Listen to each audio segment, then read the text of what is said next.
Thank you everyone for joining us today. Welcome. My name is Maisel Beik. I'm the programs manager at Warehouse421. And I'm really happy to be introducing you to the third in our series of public programs with our resident artists from the 2020 Homebound Residency program. The residency was sort of put together to support artists in thinking about asking questions and navigating the digital space that we've been spending much more time in than usual, but not just as individuals, but actually as part of a community, thinking collectively about how do we create and hold collective and communal spaces through screens, across geographical dislocations and temporal disparities. Today, we're going to hear from Muna Ayyash about her project that she undertook during the residency. Muna is a Palestinian visual artist raised in Dubai, with a practice that focuses on repetition, memorization, slowness, and boredom. During the residency, Muna explored new methodologies for her practice. As her proposal from the very beginning invited, participants to take part in her process, but also to do so online. So I'm really excited to hear about how that process went. And without further ado, Muna, take it away. Thank you, May, and thank you, Warehouse421, for having me here. And thank you, everyone, for joining us today. I'm just going to share my screen and I can get started.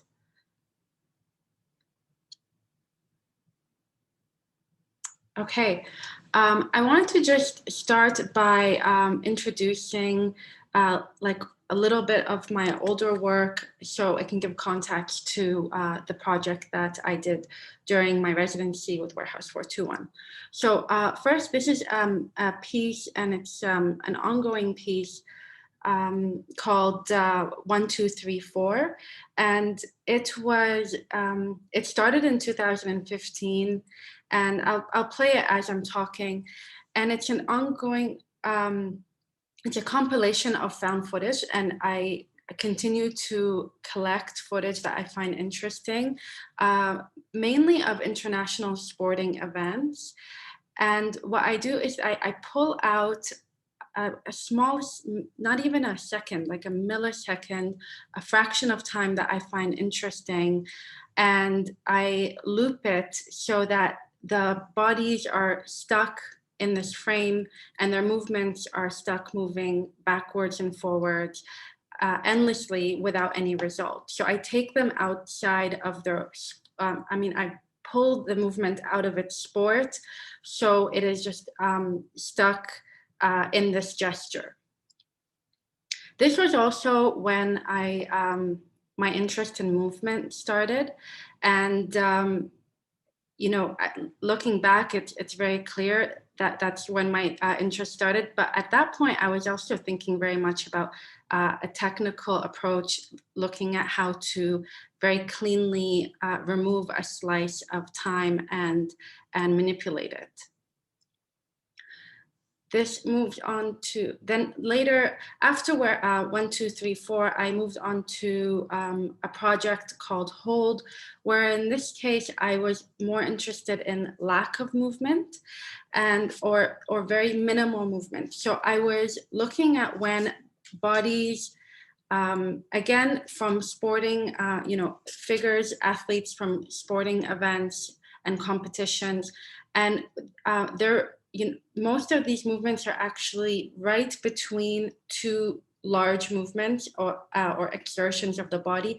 And so even though this feels like, there's movement here, it's actually just like a pause, actually, or a hold right before another movement continues.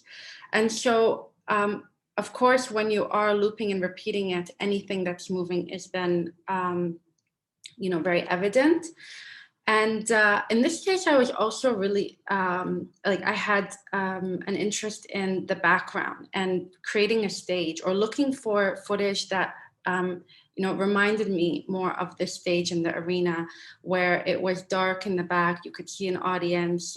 There's flashing lights, and a lot of the pieces that I had picked, or the footage that I had picked, had mainly one person. I mean, I see that now there's two, right, when I said that, but mainly it's one figure moving. And so I was really thinking about endurance and how to challenge endurance, or just what's happening when you hold the viewer's attention. Because what's happening with this footage, with this video also, is that you not much else is happening, and so you're held watching the video for quite a long time, in, I guess, like, present sense.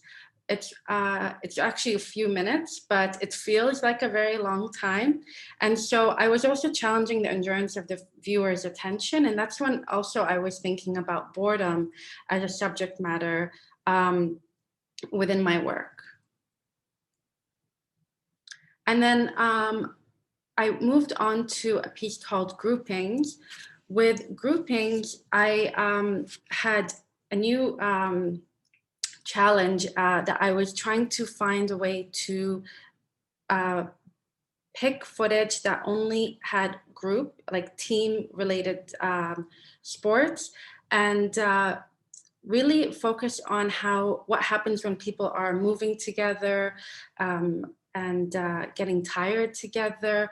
And there's parts where they're syncing, and then there's other parts where there's a limb that's out of sync. And so I started to again loop them. And then in this case, I also decided to make a 2-channel video piece where each TV screen was also responding to the other, trying to get hold of the viewer's attention. So there are these small little disruptions, almost impossible to notice, but they are there, where something might, a glitch or a jerk might happen, or someone might turn around unexpectedly. And so in attempts for the viewer to very subtly notice that something has changed within the repetition of this movement. I was also presented with a set of bleachers. So I was thinking about what it would be like if a group of audience members were also, like, the audience was also grouped together as they were watching the piece. And then, so this takes me to Warehouse421's residency. So when I applied to the residency, I'd reached a point where I wanted to try something different, and I had set so many parameters within my work and how I do my video projects, that I felt like I was getting comfortable there. So I was really excited to hear about the Homebound Residency that they initiated in 2020. And I thought it was the right opportunity to try something and work with other people. So I had proposed that I would do an open call with Warehouse421's help. And we would invite people within the local community, anyone who's interested, to work with me in creating a project.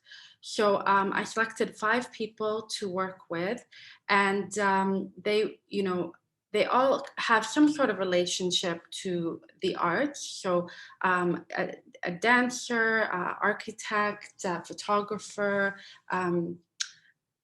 a writer, and I want to say Shama, I think, is a student in literature. I'm not 100% sure what her major is anymore.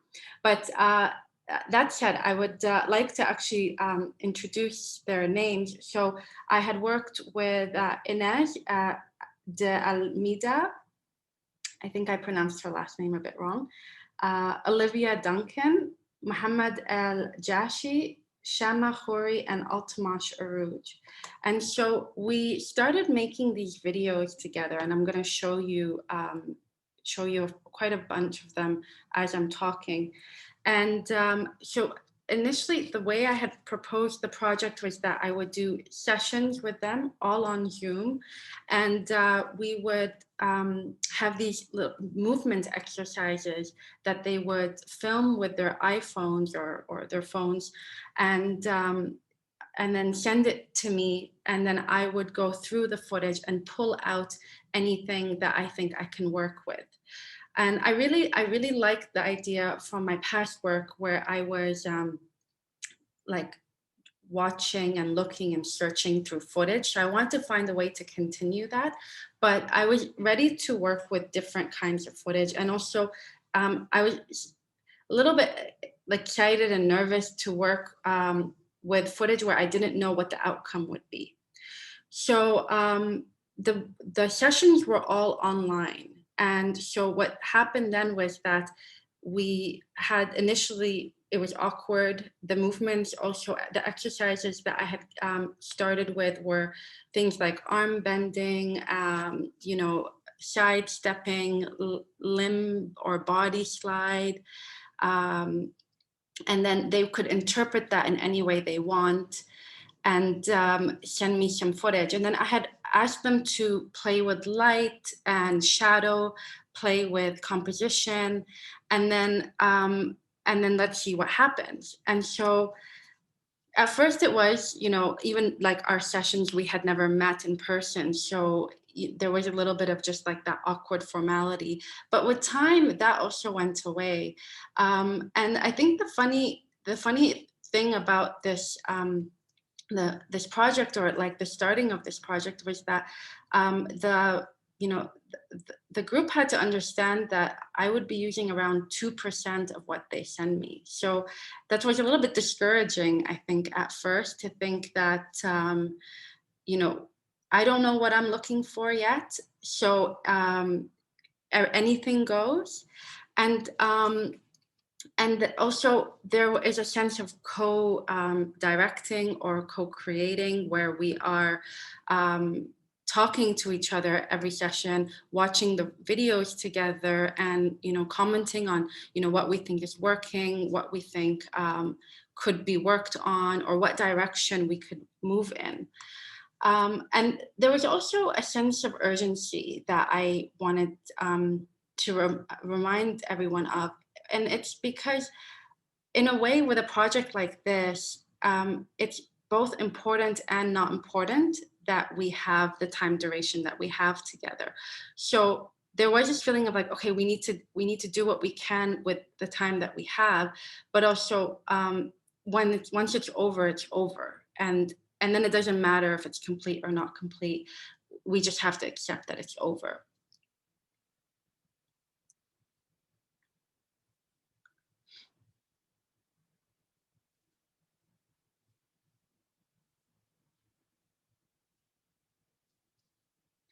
So it's impossible to not, you know, talk or about COVID during this project, because that was really the climate at the time. I mean, it still is, but it was really like looming over the project. And there was, you know, at first it was something that we were not really talking about within the project, and we were just all had been comfortable at that point being on Zoom, and we didn't, you know, need to say much more about it. But then there was a point where one of the participants, it was Olivia actually, had sent over a video with like, you could visibly see a face mask on. And initially I didn't want to include it, and I was like, okay, I'm not going to work with this. But I also really loved the movements in the video. And I think there were some things that happened within, you know, these sessions where I was also challenging myself with what I thought was okay or not okay to fit within the project. And, you know, it also got me thinking about, you know, there's a lot of gestures that we have also developed and accumulated throughout this time with COVID. So I decided to include it. And, you know, on the note of working in a different way, I mean, this is an example also of where I didn't seamlessly loop the video. Firstly, I mean, like it didn't work well when I did try, but then also it happened more and more where as videos were coming in, I started to feel like some of the work was done as just like, you know, within one take, and it didn't need to be reversed and it didn't need to be looped. And that was actually really exciting for me to feel like I had to start deciding when my rules can be broken.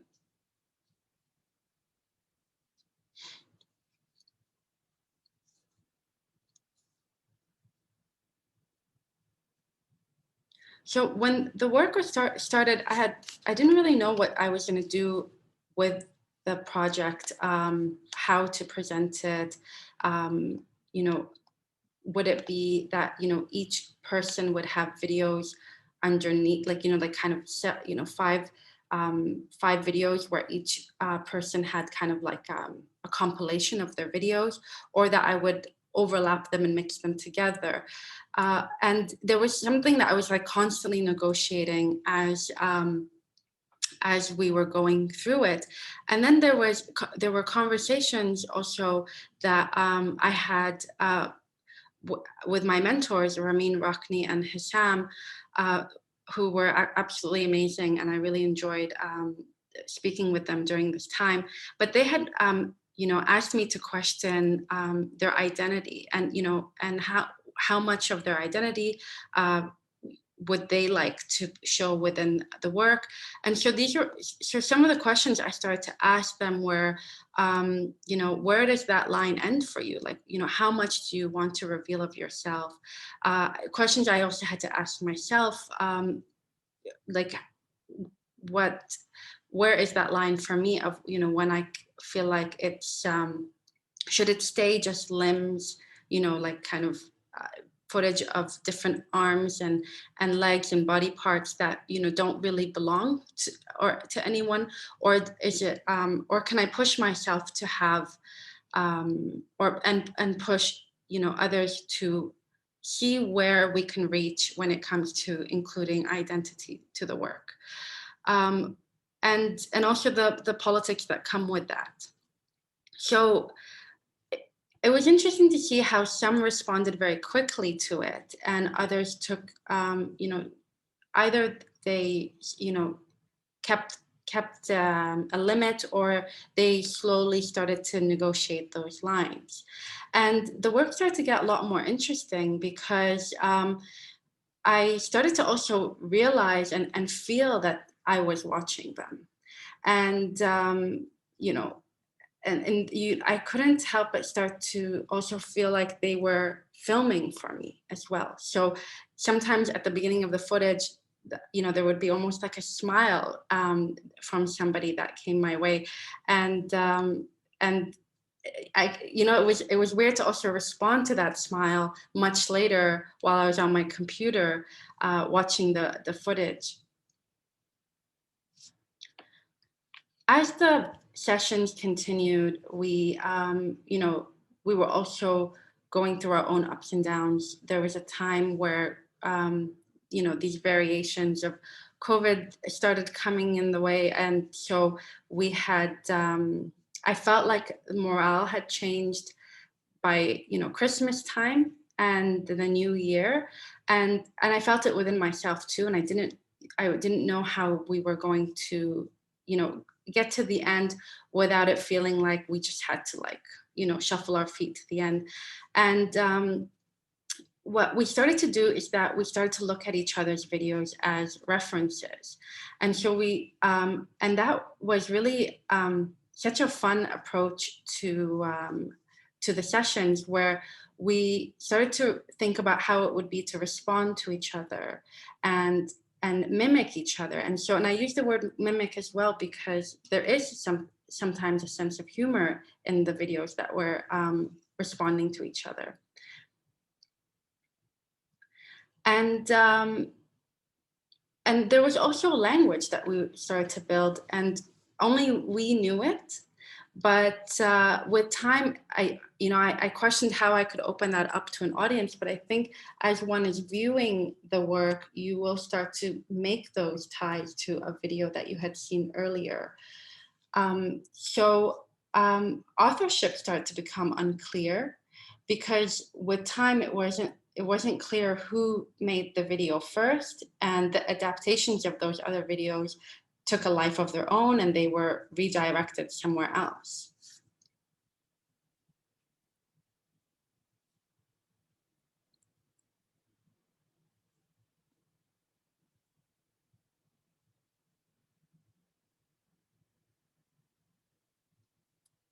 So I want to go back to my time with Ramin, Rakni, and Hisham.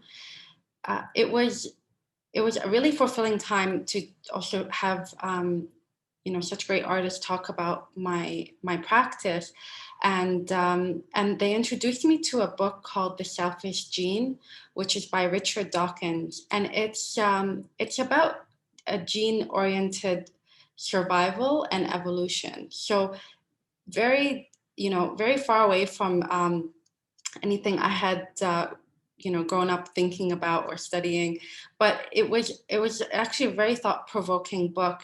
And within the book there's a chapter about what he terms what he calls the meme. And it's funny because now the meme has so many references for us, but actually once I learned about this, it felt like the meme that we know actually came from the meme that Richard Dawkins is talking about. And for him, the meme is a term for culture-oriented learning or traits that we that evolves, that survives with time. And so when they had challenged me to start thinking about that, it really opened up some things for me, thinking about how these movements now become, if you a language, and that's being built with time. And I really believe that that was happening within our sessions, that we didn't feel the need to kind of explain why we were understanding each other's work and why we were responding to each other's work. And that opened up a lot of things for me to think about when it comes to also authorship again. So what happens when those movements and gestures are, there isn't a sense of belonging to it.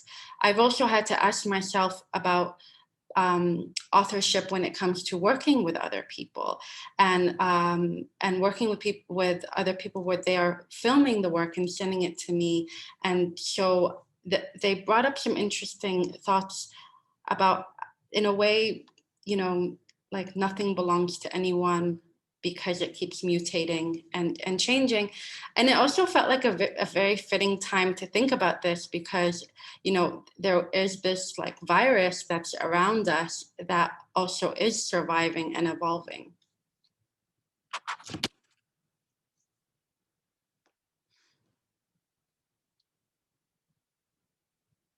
I don't know if I've gone. Okay, I'm good with time.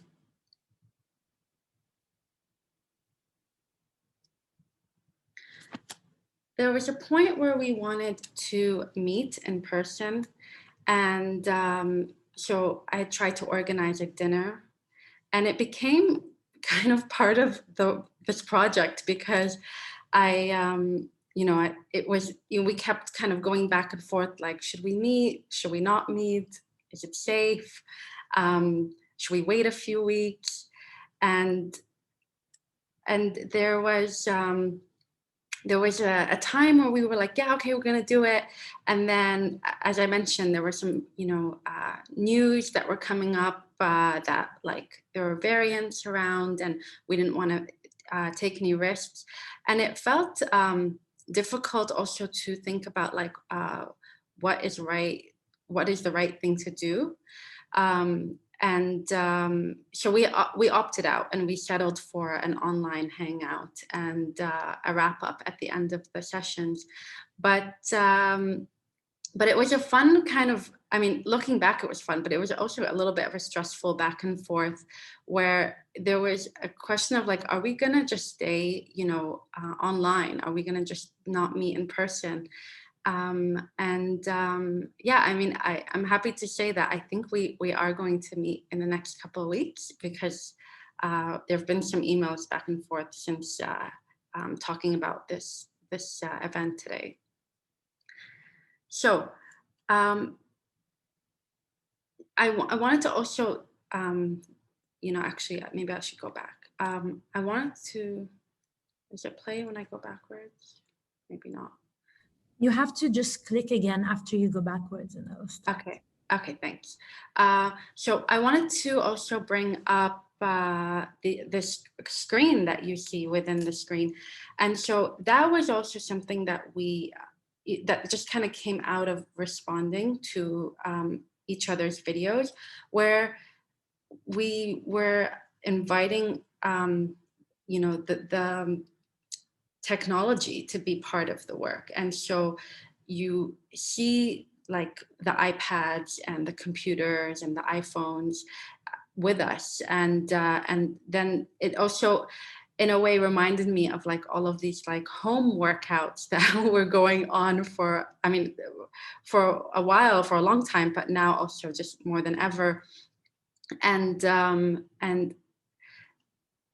I really actually enjoyed including it. There were times where I thought like, is this something to crop or not? But it started to feel like technology was part of the work. Or maybe, I don't know if technology is the right word, but like just the online, the internet of it, like the internet, it was around, was involved in all of this.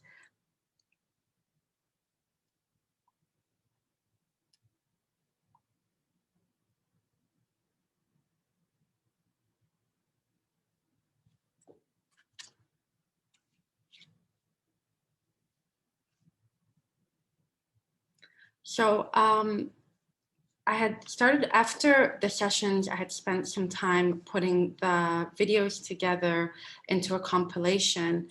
I had titled it Folding Bellies. So the title is first in honor to some friends in Canada and a day where we once played a word game in the car, and those words came up. It also was about sitting, and all the sitting we have done, and all the torso bending and the fleshy lumps and layers. So it was just, it felt like it was fitting for the work and for the time.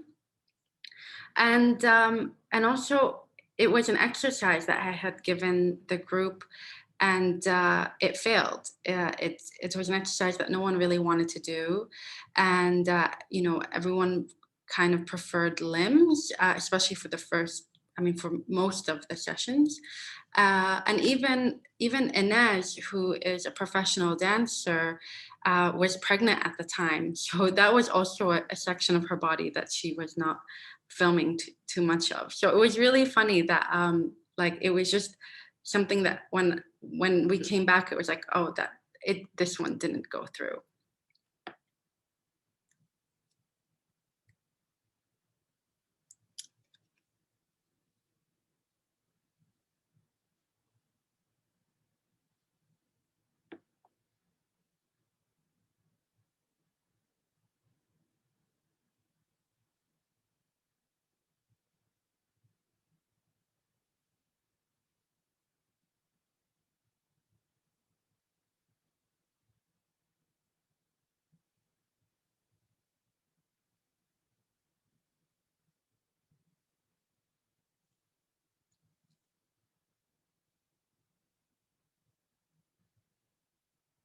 So folding bellies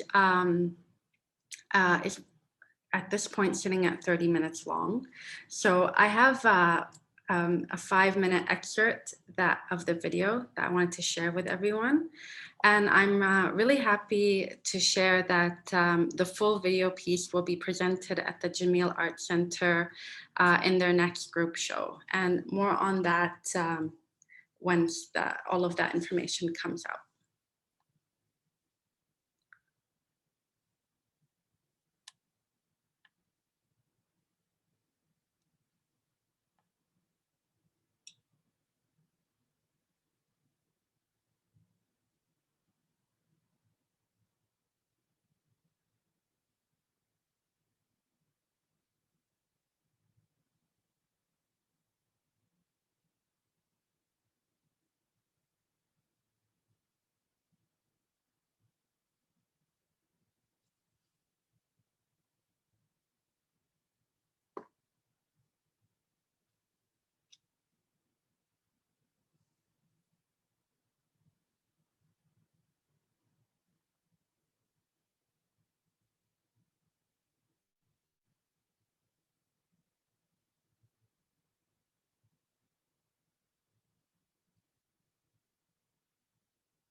Oh, sorry, I'm so sorry. I was trying to remove.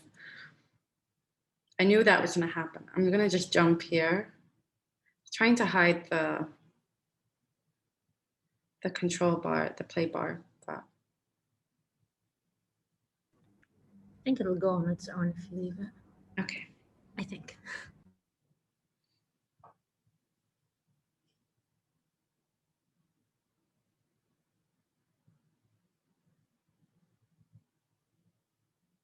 Or if the cursor is off to the side, all the way at the side. You know, I knew there's gonna be something that I do. Okay, there.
Okay, thank you, everybody.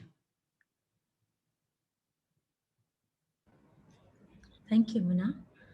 And thank you for showing us the snippet ahead of its kind of public unveiling.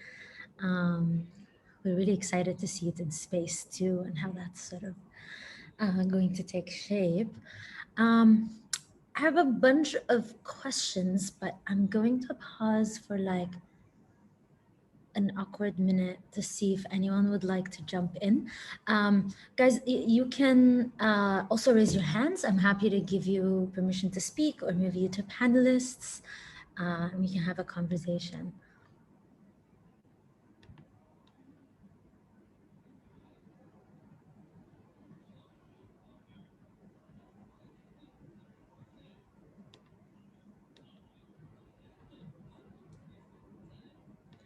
I actually, this is like me dealing with the awkward minute. I know we've got a few of your participants here. And I do have a few questions that, you know, maybe some of them can answer, or if anyone actually would like to talk about the experience from the participants' kind of point of view. I think it would be incredible to hear that. But maybe actually related to that, I did want to ask about the nature of the meetings you had. Kind of how were you structuring them, if you were structuring them in a sense? I'm wondering about the conversations that took place. And, you know, even at, I had a note, 1 second. Yeah, I just wanted to know about the discussions specifically, but yeah. So every session was like, we had started with, I guess like a little bit of like a show and tell, where we were showing, well, I was showing the videos of of what I had done with the footage I had sent. I just mixed everything up. I was showing the videos of from the footage that I had received. And so there was this like time where we would just kind of see everyone's work and then comment and respond and laugh. And then we also talked a lot about references. So initially I started with a reference that I really liked, which is Boris Sharmat's 1000 Gestures. And it's a really beautiful piece that he had done in the Tate. And then from there, you know, other people from the group had then shared their references. We also actually made like a page on Padlet where we were sharing things and commenting on each other's references. And then we would move on to talking about, let's say, a theme within, and I don't want to use the word theme because it feels so, you know, big and heavy, but just any, you know, any topics that have come up. And then it would move on to the exercises that were, I guess, like assigned for the next session. And they're all really like open, you know, so they're all like just kind of guides for everyone to work with. And then there was always like the end, some sort of ending of me being like, remember to check your focus, and remember to check some like video format, use a tripod, better lighting, you know. So I also had to manage some of those things in the background, but also they sometimes would send me things that had movement of the camera and really bad lighting, and then I was like, you know what, this is working too. So that also changed a lot with time. That's kind of a really good segue from a question I had about authorship, but maybe I'll come back to that because I had Shamna raise her hand and also Olivia volunteer to talk about the experience. And now Altamash too, but maybe we can start by hearing from Olivia about the experience and then move to a few questions. Oh, you're still muted, Olivia. We always do that, don't we? The unmutes and the whole awkwardness. So hi, Muna. Hi, everyone. This was really, really special. So it's the first time we see it all kind of together. So I'm sure our other participants are feeling like me. So the funny thing about now, Hi, Ines. It was just trying to remember who did what, right? So sometimes I'm like, is this me or is this Ines? And I think what I can, so it was really nice to see this now. But what I thought it was very special about this project was working. I loved working with Muna. I think she was an amazing art director. Can I call you like that, Muna? But it was just the way she brought us together, and she challenged some of our own understandings, and she gave us her project and your ideas. Muna gave us all, I think, an opportunity to look at our bodies with more kindness and have a different gaze. I think this is my personal experience. I'm not speaking for everyone, but the ability to just look at a part of me, because we were kind of homebound, right? We were in this difficult time, and to be at home and looking at yourself and looking at spaces. And we used to have these conversations as a group, like, wow, that lighting that you achieved, like, how did you do that? And that was like, it was the kitchen, and just some really strange corners of our homes. So that was very special for me. And I think my favorite, Moon, I don't know if we were very expressive as well. I did look forward to our bi-weekly meetings. I think we had, right, every 2 weeks. So we had a schedule, it was very organized. And somehow I even developed a little bit of anxiety with the deadlines. And I used to tell Muna, because we did have to kind of come up with, like, there was a minimum, like, okay, can you guys submit 4 or 5 videos? And sometimes I would just be like, what am I going to film? So I'm just looking around, looking at myself, like, how can I express this? So I love that. I really enjoyed it.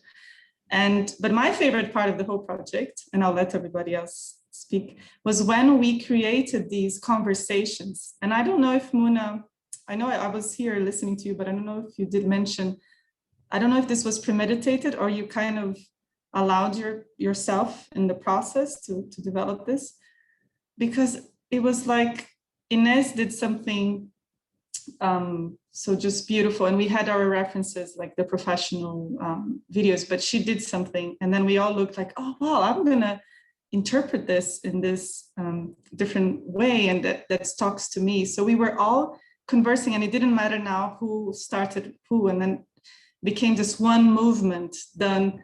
And it was such like an experiment that belonged to this group.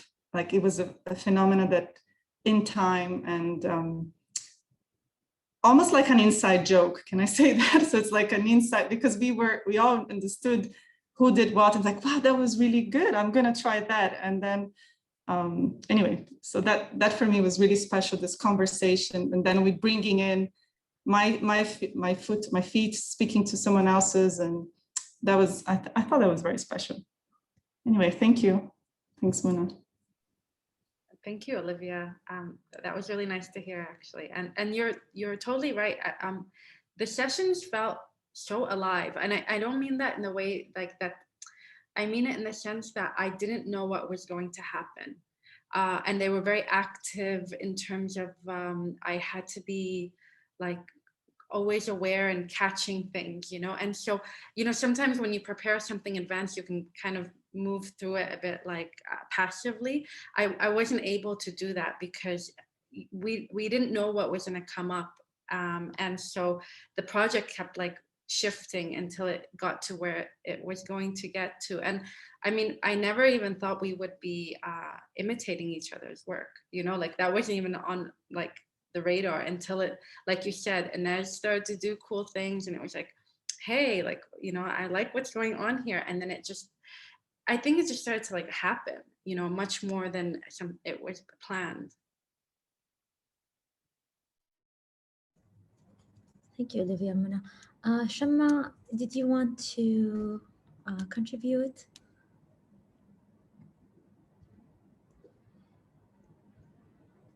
She needs a few minutes. No problem. So maybe Altamash. Hey everybody, nice to see you again. I guess the one thing that I can really also elaborate that Olivia was speaking about was the kind of connection that we all made with each other, where it was like we relied on each other almost, not just to create the imagery that we were all pressured at some points because of just in general the heaviness of the pandemic, and it would feel like homework sometimes. But when somebody would inspire us one week, then it'd be like kind of push us to keep going. So it was work, and it felt like work, but there was, so maybe that created some kind of camaraderie between all of us. Like we're all still dying to meet each other, and we're all in touch with each other. We all have like, we've had to continue our, like we've continued our friendships online through through other means, so it's just interesting. And our relationships, we started off making art together, with Mona captaining us and leading us towards the directions that she wanted us to go. And we would know, because if we tried something and Mona just wouldn't show it, we'd be like, oh, well, I guess that didn't work, So we would just be like, so what did work? Well, but what Olivia did with that hand movement, that worked for me. And it must have worked for Mona because she showed it. So we would just either mimic it literally or just be inspired by it and completely make it our own, use that idea of motion, and just make that happen. So I'm looking forward to having dinner with all of you guys. So I mean, what's really interesting is the sort of play with, and I think about this often, play between like the physical body and how, we are accessing this virtual or digital space because we have a physical body. You're never actually removed from the physical body is that sort of dichotomy, or like that conversation between what maybe a few years ago or before some theory was written about the apparatus of the digital, we used to think as two very binary things, comes together in a really interesting, complicated way here, not just through the form, and when I say form, I mean like the form of the process as well as the form of a final piece, where, it's all these bodies presented digitally. And, but also through how you're talking about the community you've built, which was completely built digitally, and yet there's that desire for the physical constantly. So, I mean, at least like for me, even from probably from an institutional standpoint, it's really interesting to think of how the digital always is somehow in service, or at least always is operating within that desire for existing in a togetherness that is physical rather than only virtual. That wasn't a question, I was just throwing that out. Shama, whenever you're ready, just interrupt me and come in. I do have another question that kind of, oh, go ahead. Okay.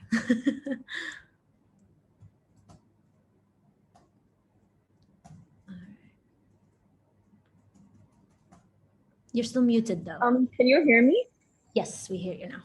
Sorry, yeah, I was just gonna add to what Tomash and Olivia said about the experience was kind of different for me because a lot of what we're doing together, it's I feel like I focused more on my own body. Like I learned a lot during the project, and I have a lot of things surprisingly written down and documented, things that everyone has said throughout the process. And I guess it taught me more about myself, and it was more personal to me. Like it taught me a lot about like what my body can do or can't do.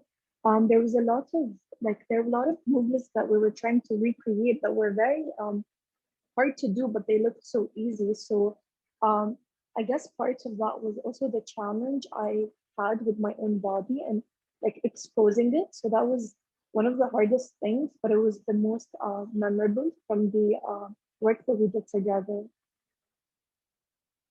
And yeah, I'll always cherish that. That was really a nice experience.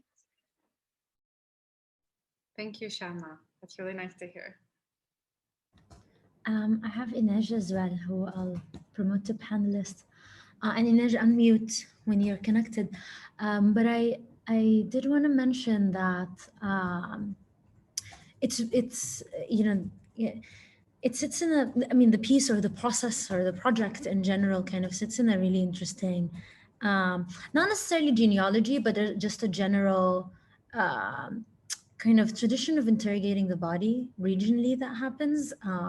And this is something I'm thinking about. I've been researching kind of performance practices in the UAE, and we have Christiana with us. So I immediately kind of think of Christiana's research, Christiana Muhammad Kazim's research on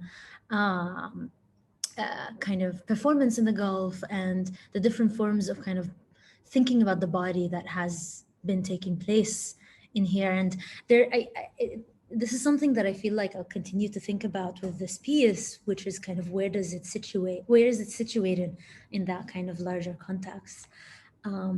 But sorry, I had Inej has joined. If you'd like to say something or contribute. Yes, hello. Hi, I'm with two screens. So, hello, everybody. So, it's very nice to see finally some little bits of your work, Mona. I'm really curious to see the entire piece, of course. I think that we are all. Yeah, I just wanted to say that it was like super pleasant to work with everybody because it was a group that, after all, we get that kind of like intimacy, no? Built it through with Mona and with all the participants. And yeah, what I wanted to say is that I kind of like, and I think I told Mona, and almost in the end, is that I started this project like a dancer, you know, like I knew that I was going to put my skills up to it because I was like, oh, for me this is like it's going to be easy and so and after all, I finished this entire process like as a more of a person and less of a dancer. I don't know if I can say that. Because I was, and I told that to everybody, I was very much inspired by them. Just with their, you know, just the details in the gestures, just a normal gesture of a normal person would, you know, like Mona would ask us, would give us like really tasks, but I was all the time trying to, you know, like to put the dance on it. And when I took the dance of it, it was like so much better. And I felt so much inspired by them all. So yeah, that was what I took from the project. It was super, super nice to be part of it. Yeah, that's it. It's incredible to hear of a transformation through the process. I think that's a really difficult thing for an artist and a creative practitioner, whether a dancer or, you know, Olivia called Muna, a creative director, etc., to allow and to sort of be comfortable with. Altamash, did you want to say something? Please go ahead. Yeah, hey. I also wanted to just add that beyond the, I mean, so we had homework, right? And which was the stresses, right? We need to provide the footage so that we have something to do and talk about and this and that. And so that was this extra level that we were dealing with. But for me personally, and just like everybody else, we all had our own battles within all of that. Some people had technical battles, some people had time issues, some people, there were all kinds of things happening. For me personally, one of the biggest stresses became the backgrounds of whatever I would be shooting. I was obsessed with it. I was obsessed with what other people were doing in the group, what my place, my space was looking like. I was trying every single thing. I was keeping my place clean, trying different, for somebody who loves photography and light and everything, light wasn't important suddenly. Because I was like, I'll figure light out. Just what the hell do I put in the back? Where do I do this? Where do I figure out how to make a body slide look interesting? And that led through a whole journey of suddenly treating my space like a character that I had to deal with, which is carried on way beyond this project into my personal life, where I'm looking at my space from all kinds of ways as a multifunctional place. But I just found it like a weird extra level of creativity that had to be unleashed on my end, and it was, so she had to drag it out of us sometimes. Honestly, it was she would be like, oh yeah, this you have, can you do this again, is would be like the worst thing you could hear, because you're like, come on. Because honestly, even the movements for some of us less physically able and not professional dancers at any point in our lives, even though she was working at difficulty level, that's the honest truth. It was just a strange challenge for me, at least. And I can see Shama just commented that even she had to really consider the setting as well. Yeah, I was obsessed with Olivia's bathroom lights and lighting, and that has led to a whole other thing, Olivia. Thank you so And much. maybe connecting with you has led to that too, like this kind of Sorry for obsession with the zoom lighting and interiors. But yeah, would you say, Shama? That might have been, Nothing, sorry. Did I unmute? yeah, don't worry about it. I mean, it's what's really interesting that's coming up in the conversation is that question of authorship, which Muna, you mentioned likening it to the virus. And it's really interesting because when I think of multiple authorships, I never thought its source is mutation and evolution. I think you use the term evolves and mutates. Which can makes me think of multiple things. I think of maybe like a linear, when we say evolution, I think of a sort of linear multiple authorships, and then there is always like a current version, or this sort of like multiple authorships, where everyone kind of works on the same thing. But I guess I was wondering about this conversation about authorship, and how much of that happened during the sessions, or I mean, and I also get that a lot of it actually evolved naturally. But yeah. This is my first time also working with other people, trying to make sure if that's true or not. But it's kind of the first time I work with other people. I guess in the sense that it's the first time it's my project and then I'm working with other people. And I think I started it that way. And I don't actually really know the correct kind of terminology or how to fit everything.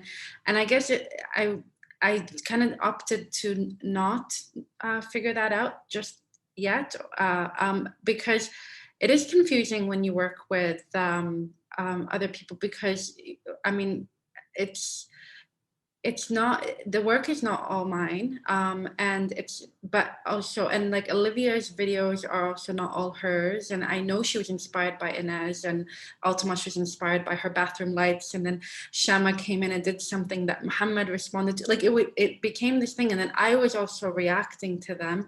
So I think there was a point where the question really came up when there was a video in particular, and I can, if we have, I can pull it up, where I was really, actually, I felt I had a lot of feelings towards this video that of Inez. Okay, I'm gonna hide.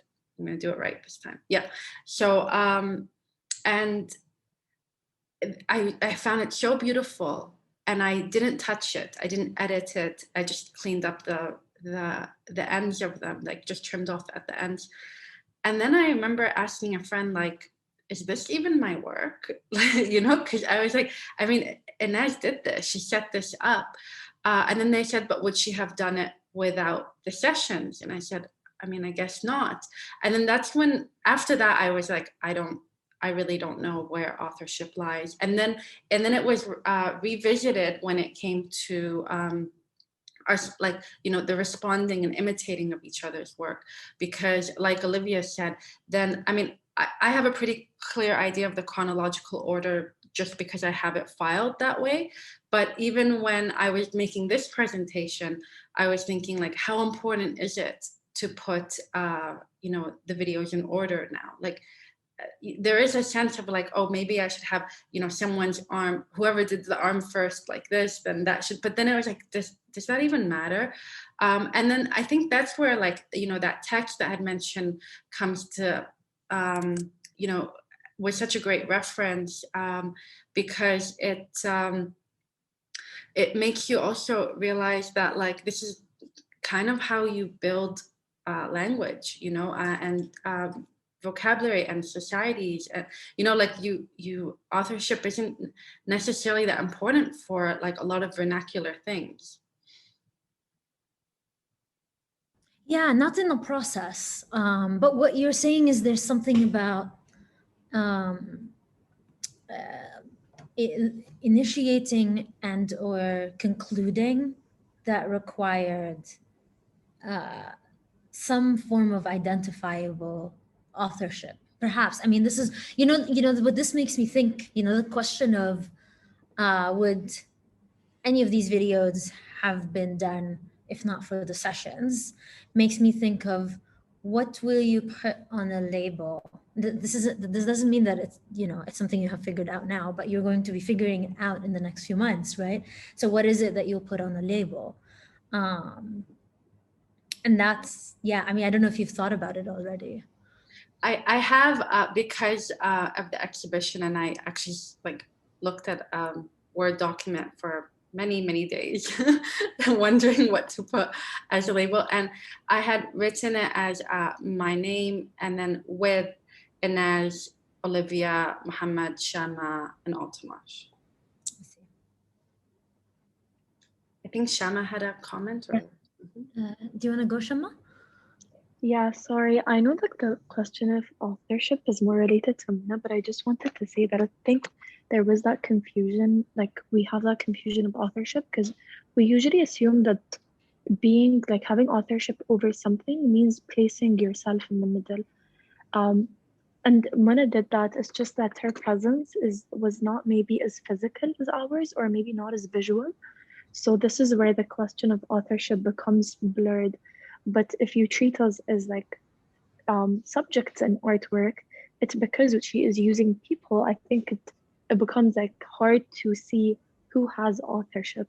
But if you regard us as, for example, subjects, it would be easier to think of like how Mina led the entire process, because many of the videos we took were just like, we freestyled many of them, and then Mina would pick like the tiniest thing we didn't even think of doing and ask us to like just change it from there, or deconstruct it, or change it to our own definition from there. So yeah, I just wanted to say that on how the process was. I just wanted to add that in terms of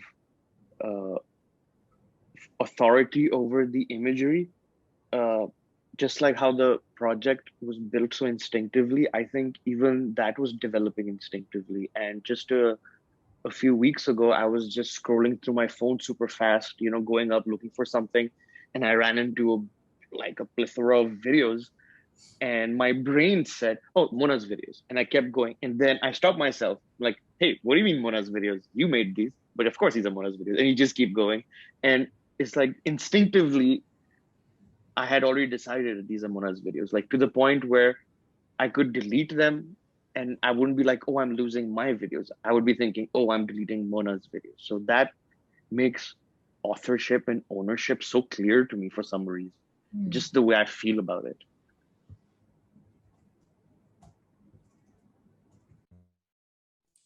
Can I jump in now? Is that? Yeah. So I don't know if it's because I'm an architect, so I'm not so familiar navigating the discussion of authorship, but for me, there was no question as well. I mean, as a participant, I guess I would compare to a choreographer working with a dancer. And if the choreographer has the, you know, like I said, I see Moon as the art director. I don't even know the term, but it's all her projection, her imagination, and we are delivering to that, almost like in an orchestra.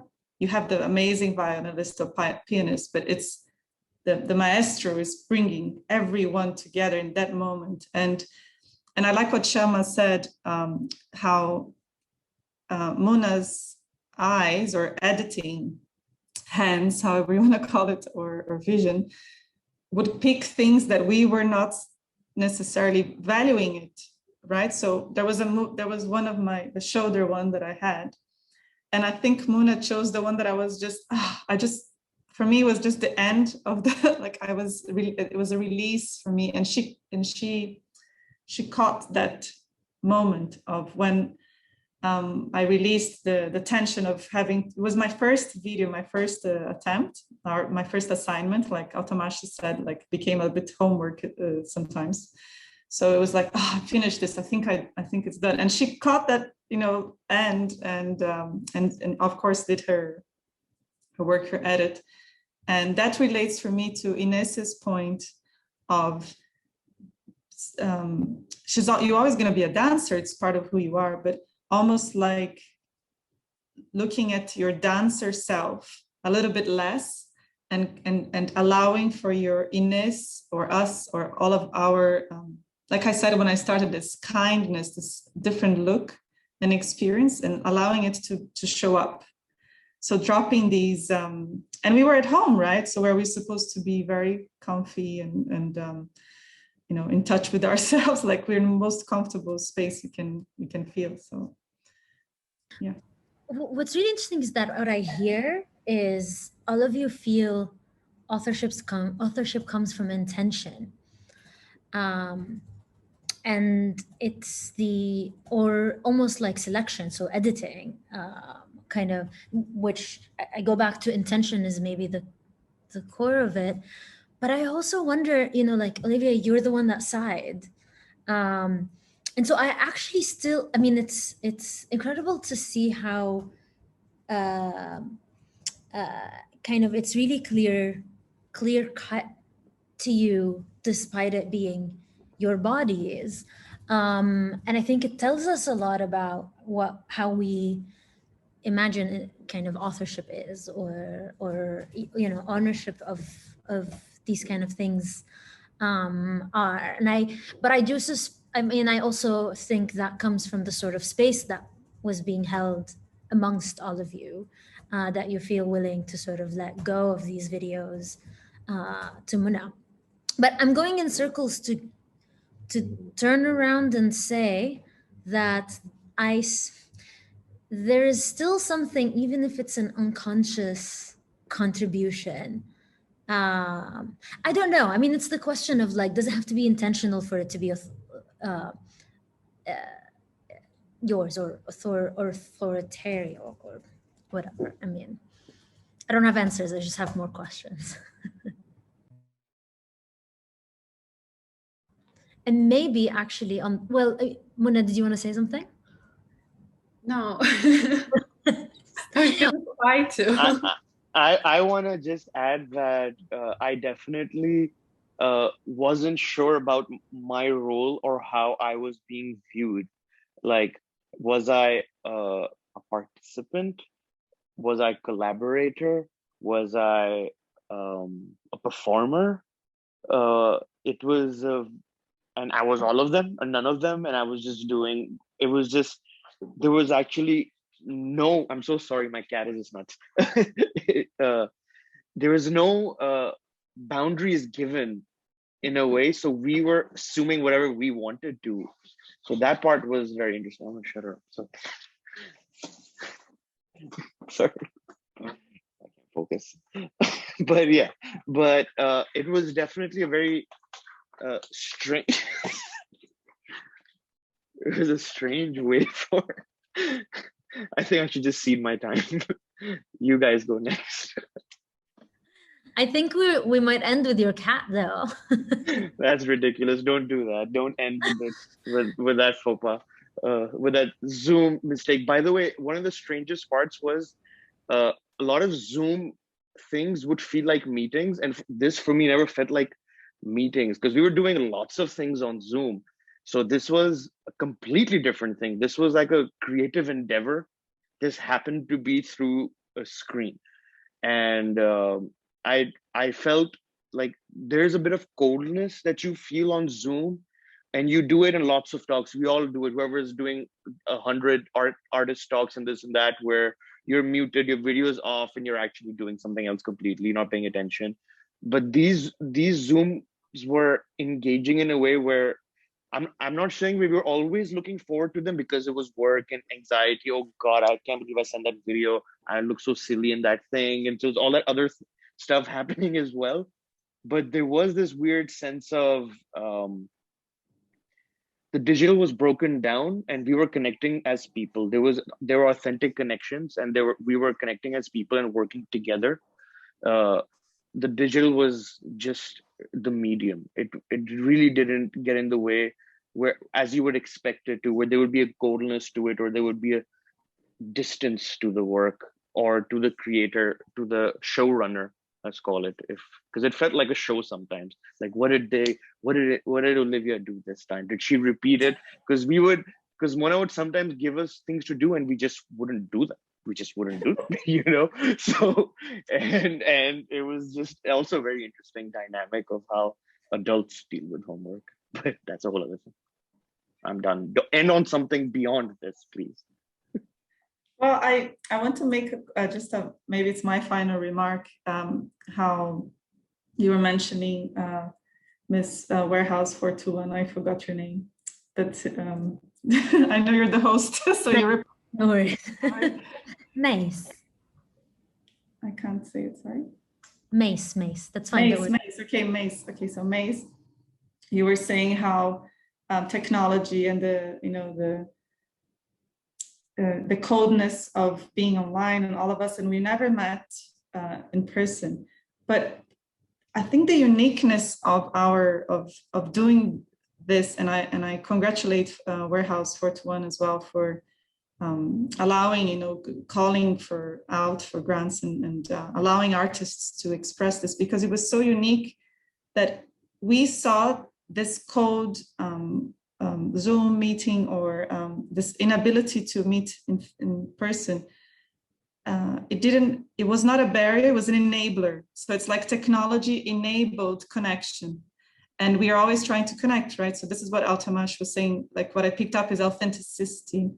So it was, and I can say it was an authentic connection, because we have never met in person, but we have a bond, and as participants or co-authors or whatever you want to, define and call us. But that I have now, just meeting today, I feel very, touched by the video, by the piece of work. So this is what happens when you work with the community as well. And I think that's very different from Muna's early works, when she was very much a voyeur, right? So you were manipulating a phenomena that happened without your touch.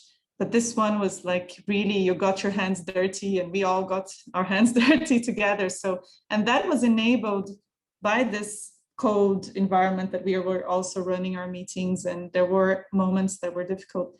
But what I love about this is we managed, through our need to connect, how thirsty we are for connection in this creative outlet, to break the barrier. And I think if we were to do the same experiment without COVID, pretending that, let's say, we only meet online, and we could have been going out of the house normally, maybe let's say in 2025, when I think COVID would be just a flu, but back in, like, let's say 2025, we did the same thing, it wouldn't have felt, because we could have just gone out of the house and like, oh, why do I have to do this? I need to go out, I need to go. But because we're at home most of the time, and I think this is a very special part of the project. I don't know if you guys agree with me, but that was unique, it's a 2020 and 21 experience, Thanks. I just wanted to say thank you everyone for your comments. I'm overwhelmed. There were such lovely, kind words. So thank you. This has been great. I feel like it's a really good combination of the project. And I think it's a good note to wrap up on. Congratulations, Muna. Congratulations, everyone that has been part of this: Olivia, Altamash, Ayyash, Shama, and Muhammad. And I'm so very excited to see this in space. And I think maybe I'll finish with a quick Warehouse421 plug, which is to say that the new version of this residency has an open call now that will be accepting applications for the next couple of months, I think. And I hope to see some familiar names in there and some new names. But other than that, again, congratulations, everyone, and thank you. Thank you for everyone that stayed with us through the evening. I hope this was as exciting as it was for me. Thank you. Thanks, Mace. Of course. Ciao, ciao. Thank you, Mace. I can say your name. Good night. Thank you. Bye-bye. Good night. Bye-bye, everyone.